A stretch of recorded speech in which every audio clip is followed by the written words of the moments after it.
After thousands of miles, countless adventures, and one epic journey from Florida to Alaska, it all comes down to this final flight. Join us as we fly from Cordova to Seldovia, bringing our cross-country dream to a breathtaking conclusion. And good morning, everyone. We are walking back to the airport now in Cordova. Much more enjoyable walk this time than it was the last time we were doing this walk in the rain in October. Oh yeah. And it was cold. It's kind of nice out today. It really is nice today. I'm glad we waited a night. It was crappy weather last night, and now it's sunny. And I'm glad the forecasts really hold true around here, where they're never, ever accurate. Yeah. So that's perfect, because it said that it was going to be not so good today, and it turns out to be really good. Yep. And the weather cams look good, the passes all look good. So if there's one lesson to learn from this little stint of days that we've had, is that you can't listen to the forecast at all in Alaska, really. So yeah, we are gonna hop back in the airplane here and complete the trip today. Seldovia is the destination that will conclude our Bahamas to Alaska trip. Wow. If all goes well. So, but I mean, weather changes quick around here, so you never know. We'll see how it works out for us. Let's get in the airplane.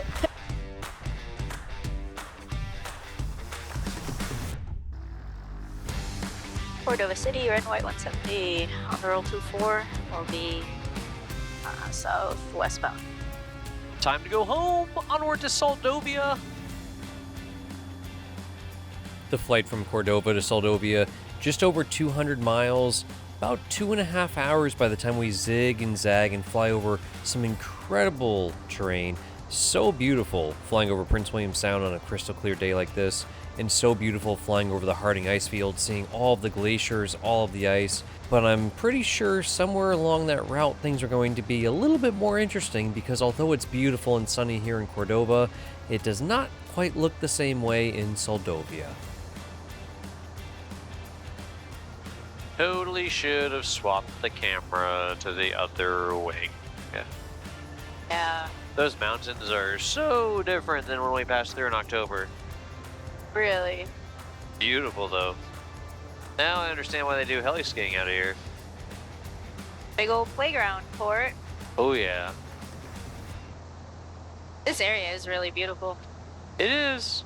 It really is. Definitely much better than it forecasted. Ah, that's so funny.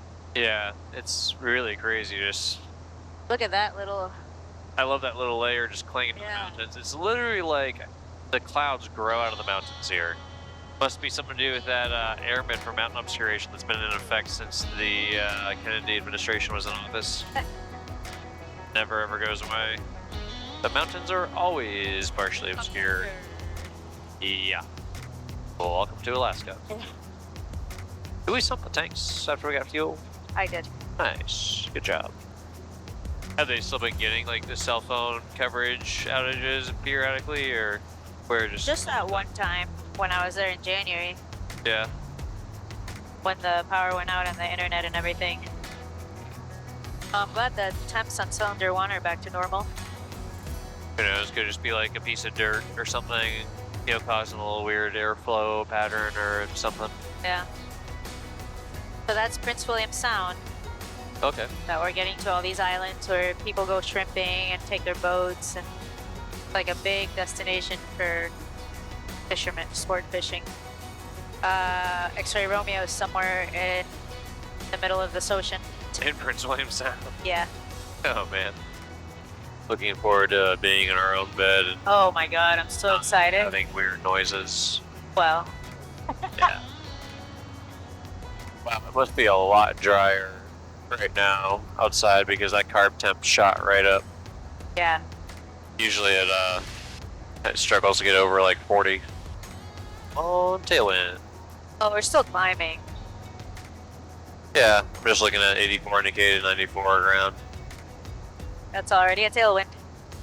We're getting up high enough where that's, yeah, your true airspeed higher. I'm actually going to use them for something, not just to land on a dinky gravel bar. Now that cylinder is excessively low.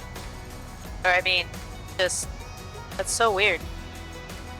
Yeah, it all depends on throttle blade position, how it affects the airflow you know, through the carb throat and what cylinder gets lean or rich. It's a common thing about carburetors. Doesn't mix the air fuel mixture very evenly among all cylinders. Yeah. And actually, when you think about this and how they first built these engines back in like the 20s and 30s and whatever, and like how shocking it is they actually ran. And the fact that we totally rely on these things like for safety over water in Alaska. And there's a little tailwind kicking in. 108 on the ground, 86 indicated. How come you're going to the right, not to the left? I'm just kind of making a, so Seldovia and Homer are overcast, but Anchorage is clear. So at some point, there's clouds that we're going to have to duck under. Gotcha. So I'm trying to kind of stay and land a little bit. What about Seward? That was clear when we looked, wasn't it? Sort of. Seward was, yeah, Seward's, I think it's got a low layer of fog, just specific to Seward. Yeah. What, 85? Yeah. Sound good to you? Yeah. Or would you rather I go to 10.5? No, 85 should be fine. I feel like there's enough islands around here on this route. Yeah, as long as we're close to the islands, we'll be good. And dial back prop. Yeah. Just for the heck of it, I'm going to go ahead and call up Juno, see if what they think Seward's going to be doing. Juno radio, Cessna 2962 Delta, transmitting receiving 133.15, Naked Island RCO. Calling Juno radio, Naked there. Island, trying to get police. It's Cessna 2962 Delta, currently about 20 miles to the southeast of Naked Island RCO. Just looking for a little updated weather on Seward, seeing if that's cleared up at all or what it's going to do over the next hour. November 2962 Delta, current Seward weather, winds are 170 at 10 miles visibility, the ceiling's overcast 1,900, temperature dew point are both 7, the altimeter's 3047, semi-forecast. Gotcha. Do you have any forecast looking out for the next couple hours there? Yeah, 62 Delta, the only forecast information I have is the area forecast there. It looks a little bit bleaker than what they were reporting. Looks like south of Montague Island, scattered broken clouds 300 feet, overcast 1,300. Tops to 17,000 layers above, all the way to flight level 220. Visibility is between 1 and 3 miles. In light rain and mist or just mist. Elsewhere, 1,300 scattered. Montague. Ceiling 4,500 broken. Tops 17,000. Roger that. And could we get the forecast for Kenai and Homer? Sure, at Kenai, for the rest of the day, wind 010 at 8.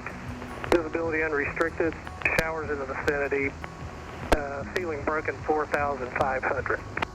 And looks like that's going to be the forecast. For Homer, let me see what they have here. Homer about the same thing, winds variable at 5, visibility 6 and light rain and mist, with the ceiling overcast at 4,000 feet. 62 Delta, Roger. Thanks for the help, sir. We've got several airmets in effect too, sir. Do you need to go over those? No thanks. We're good. Okay, have a great one. Two. I can tell you What the airmet is. I can tell you the airmets, okay? Is it Airmet Sierra? Is it Airmet Sierra? It's an airmet for mountain obscuration Really? Oh my gosh! and low-level icing. Wow! That's crazy. In Alaska, there's mountain obscuration. There's Airmet Sierra for mountain obscuration. That is nuts. Insane. Yeah. Well, that was a total waste of time. I don't know why I even called him. He's super helpful. But, yeah, forecast. And this is why Nothing. when I go to lower 48, now you understand why I never look at forecasts, talk to anybody. They're way more accurate down there. After that quick update on the weather from flight service and flight there, we felt a lot better about the weather. With clear skies where we were and pretty high ceilings there in Homer, we felt pretty confident that we'd be able to squeeze under the clouds, sneak into home there in Seldovia. So the 206 is probably somewhere in this water. Nice. Montague looks pretty now. Looks very pretty. And you said it was such terrible weather and so challenging. What are you talking about? It's beautiful.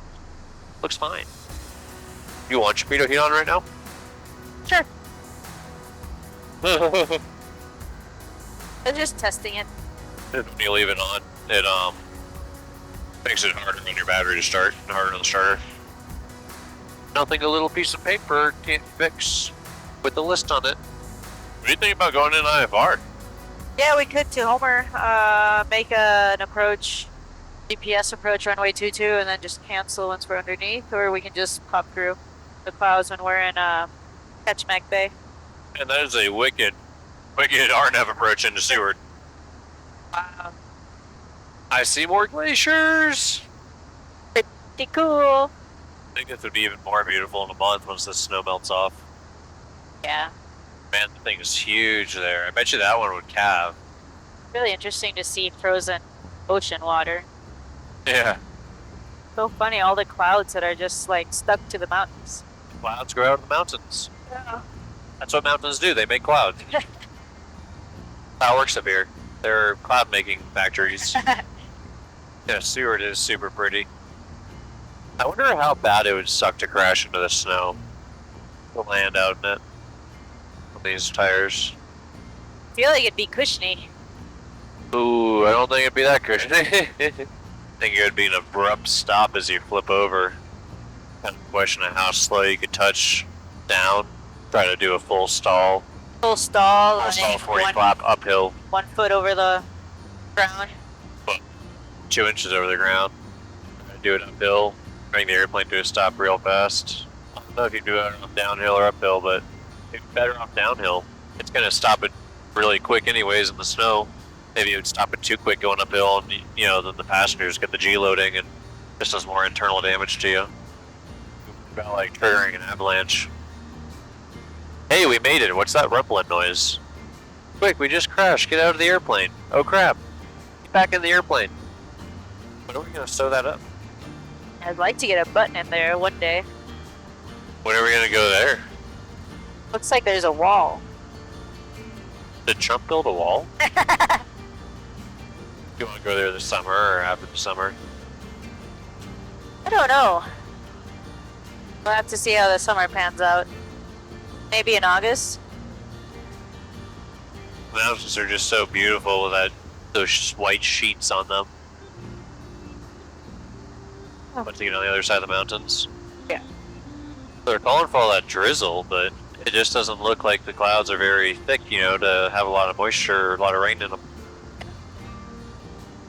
Where do you point the airplane when you're over top of mountains and they're covered in clouds? Point it towards a hole. Luckily, we got visual of different places. Luckily, we've got a government pilot with terrain on it that can help us find lower terrain, maybe pop through the clouds and pop out and see a place before we... Luckily, I'm very familiar with this area. What altitudes I need to be. Oh, when the engine quits. Oh. Yeah. That, what altitude you need to be at becomes a little different. What's the first thing you're going to do when you're back in Seldovia? Eat. Eat. That sounds good. I could eat. Take a Kitchen shower. moment. Looking through those clouds, it's just incredible. All those little river deltas still covered in snow.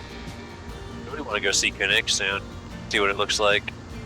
Yeah, I bet you it looks freaking awesome right now. yeah. Hoping we can descend, Stuff. possibly here. Yeah. Just scoot on in that way. It looks like there's some holes on the Yeah. other side. Starting a slow descent here. Because the terrain gets low right over these mountains and then through the head of the bay. There's also a bay called Kachemak, Where's that at? just west, farther west. Kachemak? Kachemak Bay. The Harding ice field. Absolutely awesome. So cool with the peaks poking through the clouds and snow over the ice cap.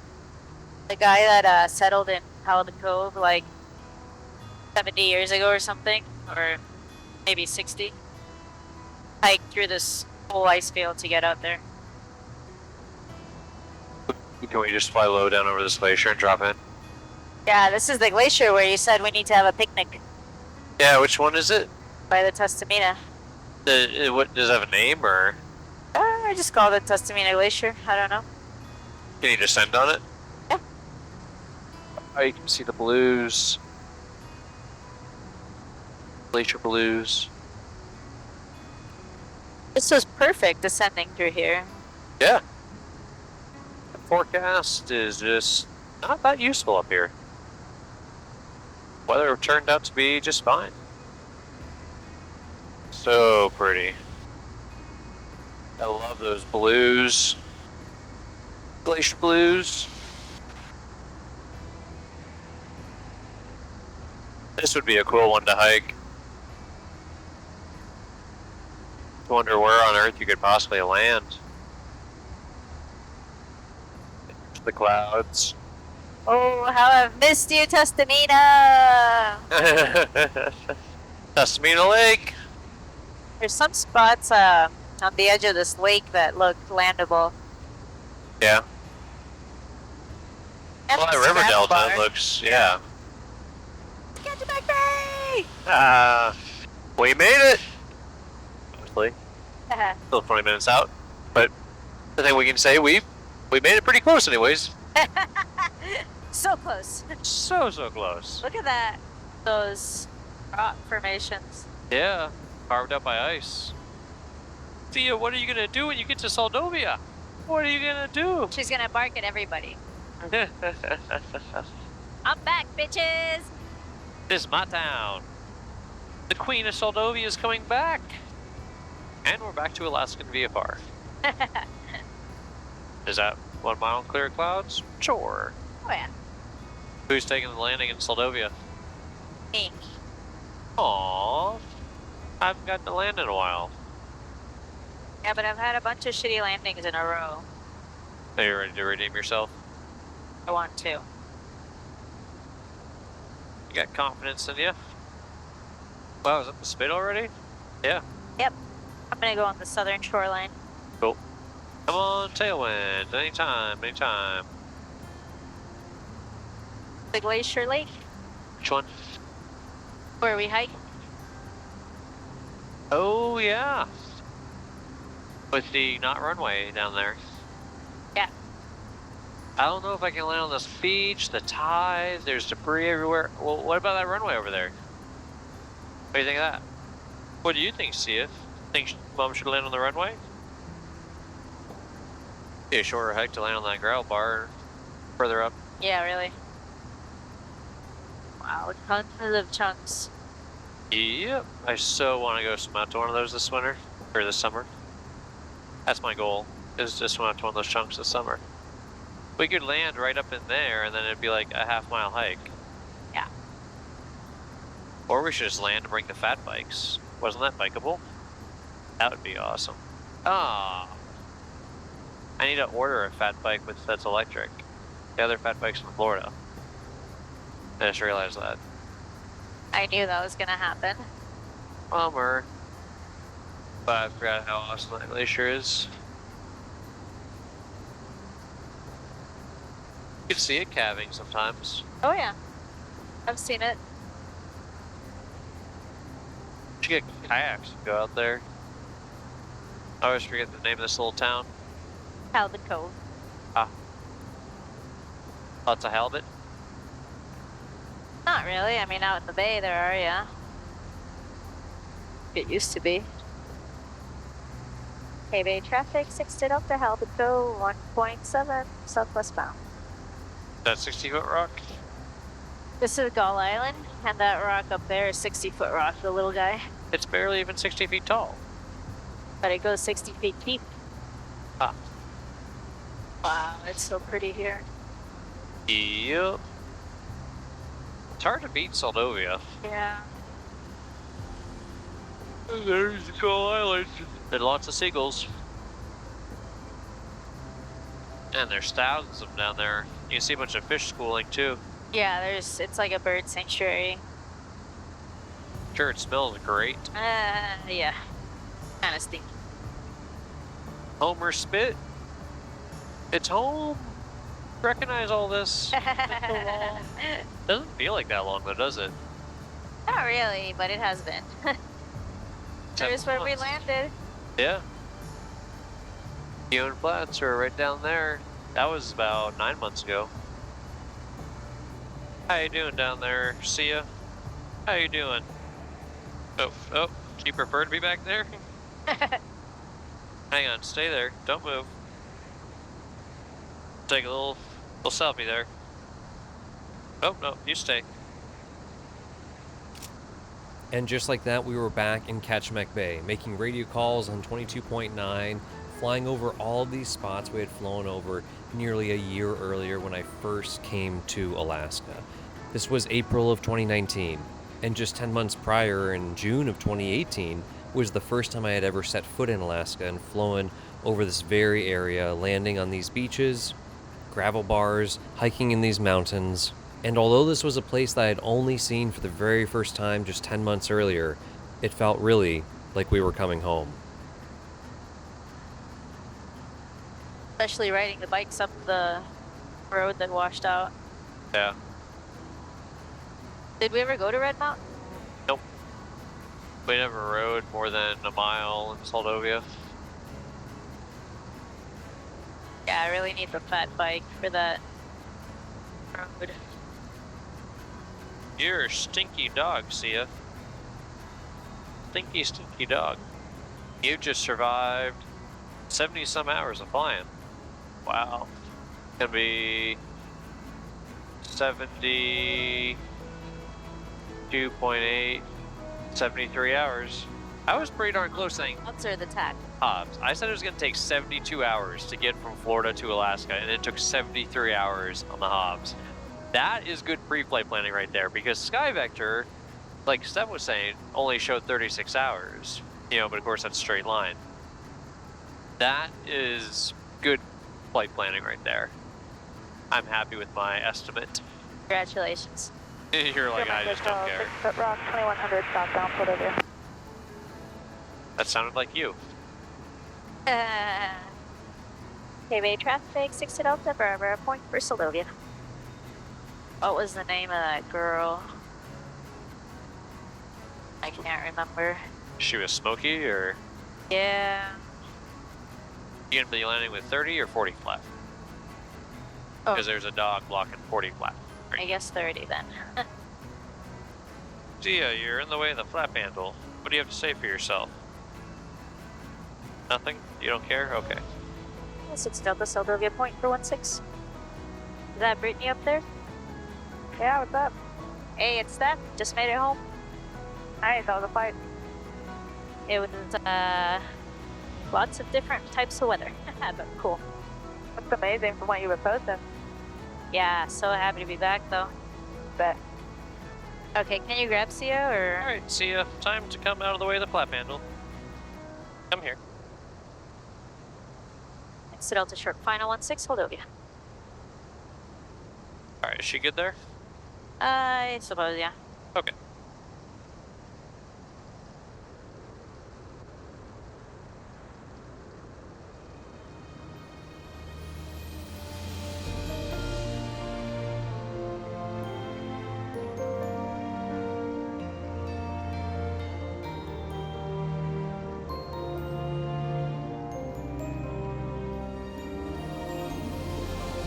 Nice job. Can you believe it? We were in Seldovia, Alaska. Woohoo! Venice, Florida to Seldovia. Bahamas all the way to Seldovia, Alaska. 70, what did we come up with? 72.9 hours on the Hobbs. 72.9 hours. That's a crazy trip. Absolutely awesome. Mike Hotel, Seldovia, point 700, inbound 16 Seldovia. Where's your spot? I know. One of these over here. Guess we'll do this guy. Oh, and we're muddy. And we're buddy. And the airplane's covered in money. Welcome back to Alaska. Woohoo! Seldovia! Nice!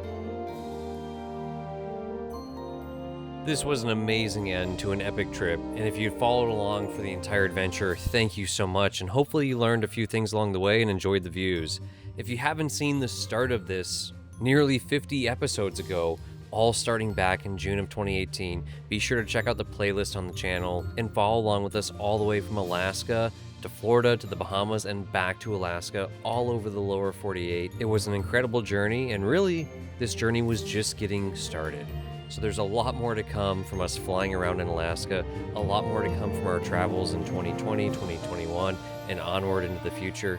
If you have not already, be sure to subscribe in the bottom right there.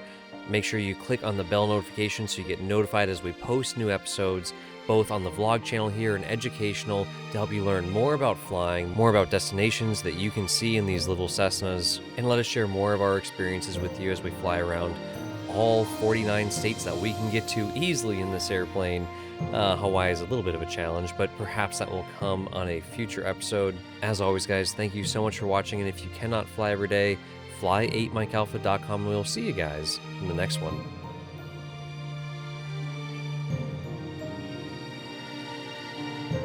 Just a quick little FYI. There's still a lot more stuff in the airplane we have to go back and get. We didn't fit it all. The bike's still in there. I'm just everything else. amazed at the amount of stuff that fits in that plane, honestly. Yeah, and the weights, these bags are not light at all.